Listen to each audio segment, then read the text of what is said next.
Goeiedag, liewe kyker, ek groet u in die mooi naam van ons Here Jesus Christus. Ek wil net 'n kort gedagte saam met u deel wat die Here tot my hart gespreek het in Psalm 11 vanaf verse 3. Psalm 11 vanaf verse 3 en dit lees as volg. As die fundamente omgegooi word, wat kan die regverdige doen? Kom ons bid met 'n woordjie saam.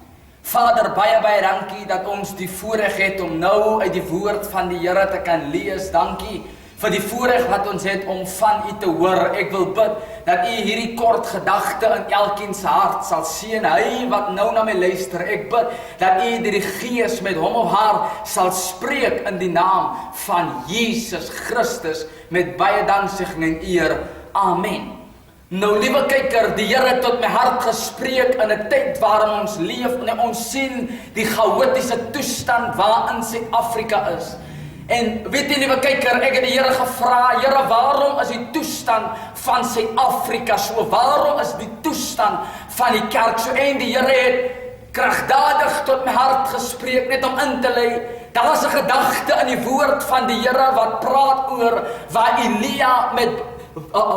waar Elia Baal se profete doodgemaak het. En die Bybel sê dat die profete van Baal, die mense, het die altaar van die Here omgegooi. Die altare van die Here was stikken. So dit beteken dat toe die altaar stikken is, toe kon die volk van die Here nie meer offer nie. En wat ek tot by u wil bring, wat die Here tot my hart gespreek het, is hierdie gedeelte in Psalm 11 vanaf verse 3, wat sê, as die fundamente omgegooi word, wat kan die regverdige doen? Ons leef in 'n tyd wat ons sien die fundamente, geestelike beginsels, geestelike waardes word in twyfel getrek. En weet u, liewe kyker, dit is die manier van die vyand om ons te mislei. Dit is die manier van die vyand om ons te laat ontspoor. Maar ek het nuus vir u wat nou na my kyk, liewe kyker, om terug te keer na die Here toe. Want weet jy, eens op 'n tyd het hy geglo om groot te doop is reg. Maar nou het die wêreld so vernuwe begin word. Die wêreld het 'n wêreldse die kerk het 'n wêreldse stelsel begin aanneem. Liewe kyker, waar ons vir onsself sê dat ons is nou meer verlig en dit wat ons in die verlede gedoen het is nie meer reg nie.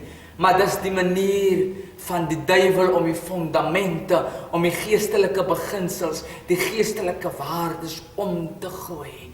En ek wil vir u hierdie boodskap los vandag om te sê, kom terug na die Here toe. Kom terug na God toe, sodat hy vir u iets nuuts kan doen. Baie van die mense verwag dat die vuur van God moet val. Baie mense verwag dat God moet ons salf en toerus. Maar hoe kan die vuur van God val as daar nie 'n altaar is om op te offer nie? En weet jy wat is hierdie offer? Hierdie offer is as ek en u onsself gaan bring en sê, Here, hier is my lewe. Hier is hierdie lewe van my Here. Kloof hierdie hart van my oop, sodat ek weer deur u gebruik kan word. Liewe kyker, dis tyd om terug te kom na die Here toe. Vir meer inligting kan u my gerus skakel by 083 491 9328 083 491 9328. Die Here seën u. Dankie.